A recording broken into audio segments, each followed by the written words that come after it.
வணக்கம். நான் ஜெயலக்ஷ்மி ஜெயா சர்வா astrology research சென்டர்லேருந்து இந்த பதிவு வசந்த நவராத்திரி 2026 முதல் நாள் பார்த்தீங்கன்னா ராஜமாதாவோட பூஜை. ஸோ எல்லாருக்குமே தெரியும், நிதம்ப சுதும்பினி வழிபாடு தான் முதல் 3 நாள். அந்த 3 நாளில் ஃபஸ்ட்டு டேவே பாருங்கள், ஏன்னா சோழர்களோட குலதெய்வமே அவங்க தான். ஸோ அதனால் ராஜமாதா பூஜை அவங்களுக்கு பண்ண போகிறோம். அதுவும் இந்த சப்த தந்திர முறையில் தான் பண்ண போகிறோம். ஸோ சப்த தந்திர முறைனா 7 விஷயங்கள் இதில் ஆட் ஆகிருக்கும்.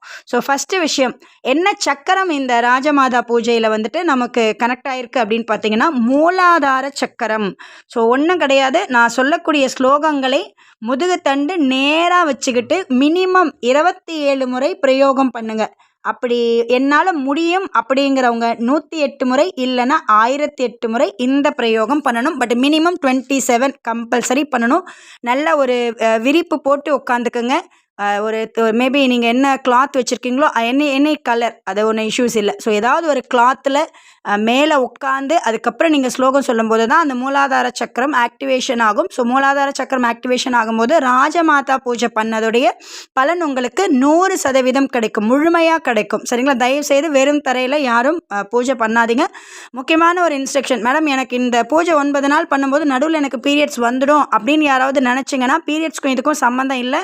ஸோ பூஜை ரூமில் உங்களுடைய வாராகி ஃபோட்டோவோ இல்லை விளக்கு ஆவகனமோ இல்லை விக்கிரகமோ வைக்காமல் உங்களுடைய ஹாலில் இல்லை பெட்ரூமில் ஏதாவது ஒரு ஷெல்ஃபில் வச்சுட்டு கூட நீங்கள் இதை பண்ணுங்கள். ஏன்னா நிறைய பேர் பீரியட்ஸ் டைத்தில் பூஜைக்குள்ளே போக மாட்டோம். சரிங்களா? ஸோ வெளியே வச்சுட்டு பண்ணுங்கள். பீரியட்ஸ் ஒரு தடை இல்லை. நான் சுமங்கலி இல்லை, அப்படி இல்லை, இப்படி அப்படி எதுவாக இருந்தாலும் நோ இஷ்யூஸ். மேபி உங்கள் வீடுகளில் ஒரு மரணம் ஏற்பட்டிருக்கு, இன்னும் 1 இயர் கூட கம்ப்ளீட் பண்ணல, எங்களுக்கு தீட்டு இருக்குனாலும் அவசியம் இல்லை. 3 மாதம் உங்கள் வீடுகளில் ஒரு துக்க நிகழ்வு நடந்து 3 மாதம் ஆயிடுச்சு அப்படின்னாலே இந்த பூஜை பண்ணலாம். ரூல்ஸ் அண்ட் ரெகுலேஷன் வாராகிக்கு பெருசாக இல்லை. சரிங்களா?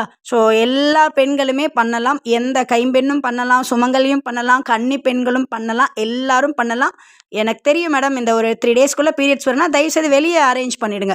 அதே மாதிரி இந்த பூஜைக்கு அந்த ஸ்பெஷல் உபாசனை எடுக்கிறவங்க மட்டும்தான் கலசம் வைக்க போகிறாங்க. மீதி இருக்கவங்க யாரும் கலசம் கிடையாது. ஏன்னா சப்ததந்திரமுள்ள நான் சொல்லக்கூடிய விஷயங்களை மட்டும் பண்ணால் போதும். பிரதமை வழிபாடு செய்கிறவங்க, ஸ்பெஷல் உபாசனை வாங்குறவங்க பிரதமை வழிபாடு செய்வாங்க, அவங்க கம்பல்சரி கலசம் வைப்பாங்க. சரிங்களா? நீங்கள் கலசம் அவசியம் இல்லை. ஒருவேளை எனக்கு விருப்பம் இருக்குன்னா நீங்கள் கலசம் வச்சுக்கோங்க, அது ஒரு இஷ்யூஸ் இல்லை. பட் இது கம்பல்சரி இல்லை. அடுத்தது பார்த்திங்கன்னா, இதோட ரெஸ்ட்ரிக்ஷன் என்ன அப்படின்னா ஒன்றும் கிடையாது.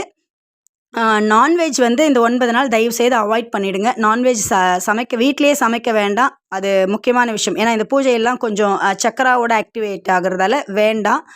2வது மது ஆண்களாக இருக்கும் பட்சத்தில் தயவுசெய்து ஸ்மோக் பண்ணாதீங்க, ட்ரிங்க்ஸ் பண்ணாதீங்க. அப்படி அது முடியாதவங்க இந்த பூஜை பண்ணாதீங்க. சரிங்களா? ஓகே. இதை தாண்டி மற்ற கணவன் மனைவி ஃபிசிக்கல் கான்டாக்ட் அதெல்லாம் ஒரு இஷ்யூஸ் இல்லைங்க. அது உங்களுடைய விருப்பம். விரதமாக இருந்தாலும் சரி, இல்லை அப்படியே இருந்தாலும் அதெல்லாம் பிரச்சனை கிடையாது. ஒரே விஷயம், மது, மாமிசம், இந்த ஸ்மோக் பண்ணுறது, இதை மட்டும் அவாய்ட் பண்ணிவிடுங்க. ரைட். இப்போ என்ன கலர் அப்படின்னு பார்த்தீங்கன்னா, மஞ்சள் கலர் தான் முதல் நாள் நம்ம பிரயோகம் பண்ணக்கூடிய ஒரு கலர். எக்ஸ்ட்ரா ஒரு பொருள் வைப்போன்னு சொன்னேன் இல்லையா, அதில் வாழைப்பழம் வைக்கணும்.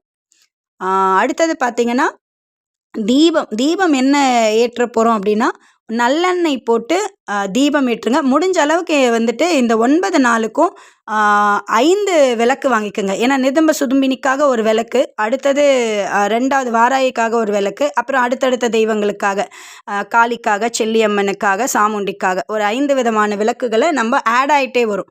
ஸோ முதல் நாள் விளக்கு என்ன அப்படின்னு பார்த்தீங்கன்னா, ஏன்னா ஒரு தெய்வத்துக்கு ஏற்படுத்தின விளக்கு இன்னொரு தெய்வத்துக்கு யூஸ் பண்ணக்கூடாது. அதனால் புதுசாக அகல் விளக்கு வாங்கிக்கோங்க. நல்லெண்ணெய் போட்டு எப்பவுமே நம்ம யூஸ் பண்ணுற மாதிரி ஒரு பஞ்சுத்திரி போட்டு ஏற்றுங்க. என்னென்னா அந்த தீபம் ஏற்றுறதுக்கு முன்னாடி மஞ்சள் தூள் அந்த நல்லெண்ணெயில் தூவிடுங்க. அந்த விளக்கில் மஞ்சள் தூள் தூவி நீங்கள் தீபம் ஏற்ற வேண்டும்.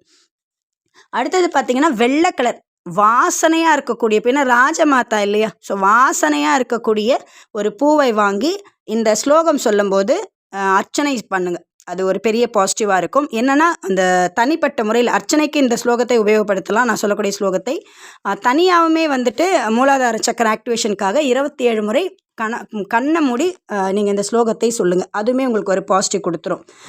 என்ன ஸ்லோகங்கிறத நான் ஃபைனலாக சொல்கிறேன். அடுத்தது பார்த்திங்கன்னா நெய்வேத்தியம். இந்த பொருள் வேறு, நெய்வேத்தியம் வேறு, அதை நீங்கள் டிஃப்ரென்ஸ் புரிஞ்சுக்கோங்க. நெய்வேத்தியத்தை பொறுத்தளவுக்கு பழம் ஏதான ராஜமாதா வழிபாடுன்னும் போது எல்லாம் ஒரு 5 விதமான பழமோ இல்லை 3 பழமோ வாங்கி தட்டில் வச்சுருங்க. அப்புறம் பால் வைங்க, இளநீர் வைங்க. சப்போஸ் எனக்கு இளநீர் கிடைக்கல அப்படின்னா தேங்காய் உடைச்சி அந்த தேங்காயோட தண்ணியை கூட நீங்கள் வைங்க. ஏன்னா கம்பல்சரி முதல் நாள் பூஜைக்கு இளநீரோ இல்லை தேங்காய் தண்ணீரோ வச்சு ஆகணும்.